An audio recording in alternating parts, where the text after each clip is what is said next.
I have been waiting to record this video for weeks. But I didn't want to record it until I caught up. And as of today, January 19th, 2024, I am completely caught up to the Ashi manga, man. Now, I want to have a spoiler-free discussion first. And then I want to dive into a bit of spoilers, man. Because this series right here completely changed the trajectory of the end of my 2023, man. It was such a magnificent experience, bro. So every single year, around NaNoWriMo time, which is from November 1st to November 31st, I always experience a sports manga or anime that I know is going to be the way I start my day, right? And sometimes the way I end it as well. It's just to have that foundation to, like, all right, I see them going up in like somewhere, I gotta go up in like somewhere too. Just to be surrounded by individuals going through a similar experience where they're trying their hardest, trying to accomplish something, right? That's why I love experiencing sports manga when I'm going at my absolute hardest as well. So this year I decided to go with Ashi. And it was such an interesting experience because the three series that I was going through, I had a replay, a brand new read, and another brand new read, where I was dissecting all of them throughout the course of NaNoWriMo. And those three things were Ashi is my sports series. In terms of perspective and point of view, I was dissecting Taizai 5's The Ishinose Family's Deadly Sins, which is another fantastic read that I had throughout NaNoWriMo, where I learned a lot about hiding information, point of view, stuff of that nature. Great manga. I would highly recommend that one as well. But then on the replay side of things, I was going through Final Fantasy 13 again, because I was trying to get something from there. I just felt it in the depths of my soul, right? So more often than not, throughout the course of that month, right before I would get into the sessions, right, I would be like, okay, I'm gonna get some FF13 in, and I'm gonna get some Awashi in, right? And obviously FF13 is something I'm very familiar with. I have gone through that game multiple times. So as I was going through that, I could not stop thinking about Awashi. And granted, I was going through the anime, right? I had already started Awashi before, but I was dedicated to this. And I was like, no, we're going to go through it 110%. And eventually, it got to the point where I was so hooked on Awashi that my FF13 playthrough is still going. It's still going. But man, oh man, dog. Ashi, we are in there like swimwear. Listen to me, son. This series has everything that I love in my sports series. You want to talk about an impactful and inspirational message in the likes of a Haikyuu or an Ashita no Joe, this series has it. You want to talk about phenomenal long-term payoff, the likes of Hajime no Ippo, this series has it. You want to talk about games that will have you on the edge of your seat, like the legendary Slam Dunk, this series has it. And above all else, character writing, like my beloved Chihaya Furu. This series has it all, man. I don't even know where to begin. There's just so much here, bro. There's so much here that impacts me on a personal level, that impacts me in terms of what I like within my stories. I can't believe this series has flown so under the radar in our side of the world, right? Because I know it is popular in Japan, at least I think it's popular in Japan, but it hasn't reached like Blue Lock levels, right? That's a series that I also really enjoy. With Every Fire in My Being too, I really like Blue Lock. I'm an anime only in it, but it's a very different type of enjoyment, right? Because Blue Lock, I feel like I get the same amount of enjoyment from that I would one of my favorite hype, like the Dragon Balls and the Narutos and like the One Pieces of the world, of their very exciting battle sequences and stuff of that nature. Even though I enjoy those series for other elements way more, The thing that I really like about Blue Lock is that it gives me the same type of feeling that like a Bleach or a Dragon Ball or a Naruto would give me, in its like most hype sequences, right? It really captures the battle shonen tournament stuff really well, and that's something that I've always really enjoyed about Blue Lock. In Awashi's case, it's like pure unadulterated inspirational just incredible stuff all the way from chapter 1, from episode 1, until I caught up in the manga, man. There are so many characters that I just absolutely love. There are so many sequences that stick out of my mind right now, or I can immediately call back to and be like, how did I feel during that moment? Holy flagnards, I was losing my mind. Like, it was so incredible. The character dynamics and relationships and how they impact the situations at hand in game and out of the game is so incredible, man. So incredible. The build up to the matches themselves, and then how each character deals with the consequences, win or loss, after each match is so cool to me. So cool to me, because obviously every sports series needs to do this well in order to be successful, in order to feel like you're having progression, right, through each particular story beat. But in Awashi's case, in particular with the main protagonist and his dynamic with the rest of the characters, it's really impressive. It honestly is, because, you know, you often hear lines which I completely agree with, for something like a One Piece, right? Where Luffy's like the main character of main characters, where there's so many other characters within the series that are so fleshed out, they feel like main characters of their own series, but Luffy's like the main character of all main characters, right? I feel the same way about Aoashito within Aoashi, where he feels like the main character in a series filled with their own main characters, bro. Because there's so many fantastic, well-written characters here that have their own journeys that we're following throughout the course of the story. And it's just the way they intersect, the way that certain things build up and lead up to other things. It's just so good, dude. It's just so good, man. There's a few characters that immediately off the top of my head, when somebody says their name, I'm like, oh man. Like, yo, what a masterclass. Currently still in the making, bro. Like, you want to talk about characters like Aoashito, my boy Togashi, Nagisa Kutsu, yo. Dog, you gotta do the Steph Curry celebration after that one, bro. Akutsu. Yeah. You got the old dog, you got Otomo, man. You got my girl Hana. Ride and die for the squad. Hana. You got Japanese Mourinho himself, Fukuda. Right, you got my coach Nozomi. I mean, bro, so many legends, bro.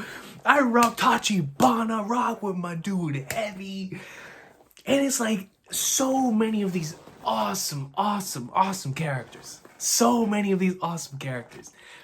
And we continue to get introduced to even more characters that I rock with just as much as the characters that we've had throughout the journey so far. And it's the way that this series handles progression that truly is immersive and interesting, in the way that you would expect from a series like this, that you would expect from seeing someone grow before your eyes into something really special. It's what sports anime are known for.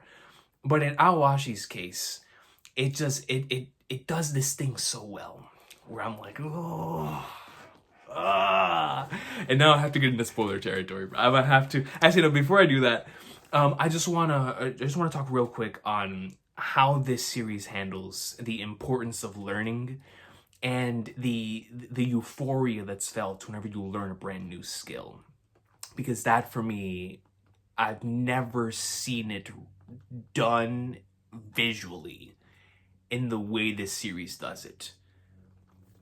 When you see Ashito learn a brand new skill, it's really, really satisfying. It's satisfying because you feel like you're leveling up with him.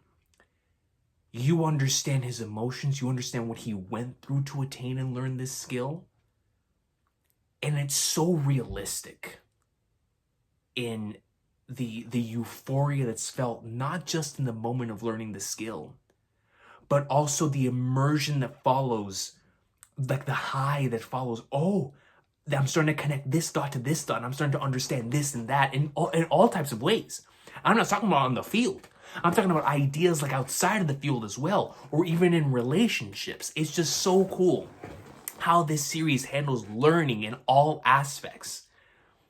All aspects. I would recommend anybody who's tempted to become a teacher or is a student to read this series just for that element alone. The way that it handles the art of learning is second to none. Second to none, man. Second to none. But now I'm going to get into spoilers because there's so much greatness here. There's so much greatness here. So much greatness here. That I want to talk about a few things. I can't hold it anymore. I got to get this off my chest. So, spoiler warning for anybody who does not want to get spoiled on this greatness. 3, 2, 1. Starting us off, I just want to say that when I started watching Ashi, I would watch it like one episode here, one episode there, you know, in the middle of the Nano season. But what really got me invested, and what I think was the best decision for the series, but also a real life lesson as well, was when Ashito changed from being a striker to a fullback. That moment, the way that was executed, the frustration that accompanied that long arc of him coming to understand exactly what being a defender is, what it means to not be what you initially set out to be. That was huge for me. That was really, really huge for me, because in a day and age where we're surrounded with a lot of different stories, and rightfully so, it's a very powerful message too, in no matter what other people tell you to do, you follow your own path, you do your own thing, and you're going to follow that to the end. This series takes a different approach with that. In the likes of Ashito came in here with a certain mindset to accomplish this specific goal, and he wanted to do that as a striker. So when they move into the backfield, there's a lot of feelings that are associated with that. He doesn't know anything about them, and he doesn't know about any of these things, right? And above all else, he feels kind of useless. Of like, wait a minute, does this mean I'm not going to cut it as a striker? That's the only thing I know how to do. The only thing I know how to do is score. But Coach Fukuda saw something else within him. Some as the missing piece of the puzzle for a much grander thing, and saw a potential in him that he never saw himself. And that was a personal message for me that happened within my own personal life in regards to this. Right? I'll never forget whenever my TV production teacher reached out to me and was like, yo, you have what it takes to be on camera. I'd never been on camera before, and I did not believe the guy. I was like, no, I'd rather be editing and behind the screen and stuff of that nature. And I'll never forget, he was like, screw all that. First day, you're putting you on the announcements. And from that point forward, I've been in front of a camera ever since, because someone believed in me. Believed in the things that I didn't see myself. And that's what we saw with Ashito. And seeing his journey, when I remember we got that panel in the manga where he says defending is so much fun, or defense is so much fun. That meant something to me. That was really, really powerful, considering where he came from to attain those skills. And one of the coolest things about Ashito as a character, which I think is also representative of the author of the series as well, based on the interviews that I saw from him with like the giant killing author that they would have like in the middle of point fives thing. I forgot what exact chapter it was, but speaking on his process and all that stuff, it really felt like he Ashito and him were like on the same wavelength in regards to learning new things, and you can tell like he's progressed as a mangaka throughout the course of the story too, learning new things, attempting new things, similar to the way that Ashito is doing stuff here within the series. Because one of the coolest things for me with Ashito in regards to, you know, the way that he changes his position and the bird's eye and the way that all that's executed as a foundation is each and every single person has like a foundation that is innate, right? A thing that they were born with, whether this thing is something that people will consider valuable to overall things or not is irrelevant. Everyone has a thing that no one else has. And if somebody else does have it, they have it in a different way, as we see through like the different individuals that have bird's eye in their own unique way. And someone could potentially learn this skill like a Togashi, whom I really enjoyed that dynamic as well between the two, as they continue to learn from each other, as their dynamic grew, as they grew to trust each other enough to learn, Ashito trying to learn more about defense from him, and Togashi trying to learn, more about the bird's eye and keeping an eye on everything. And it's just so cool how the series utilizes learning outside of the pitch to then taking that onto the pitch. I'm talking about developing relationships off the pitch, developing trust off the pitch, and also your awareness. What are you seeing from like the stop signs and the things on the street, that you're creating more visual awareness whenever you get on the field, and you're with the ball in your hand. You're already used to continuously going that way and that way and that way. Like whenever you spent that month just bouncing the ball and looking over it, whenever shout out to Henri, told him about the way in which he could potentially become like Kuribayashi and be able to look at the entire field at once. Now he's doing that like it's second nature, right? And it's all of those little things to where you see him try so hard to get this skill, and when he finally does it on the pitch, it's so exciting, so awesome, especially when that is intertwining with other characters, right? Like whenever we got the Tachibana stuff, and him finally being able to score after being on a scoreless drought the entire time, and he executes a pitch perfect strike right into the right into the goal. I was like, let's flip it, go Tachibana! I'm so hyped for my boy. But the series continues to progress because as the characters learn more, as Ashito becomes better, they keep calling him up, right? So he keeps going higher and higher in Hesperion. And my favorite stretch of chapters is the lead up into the absolute masterful. Dude, man. The match between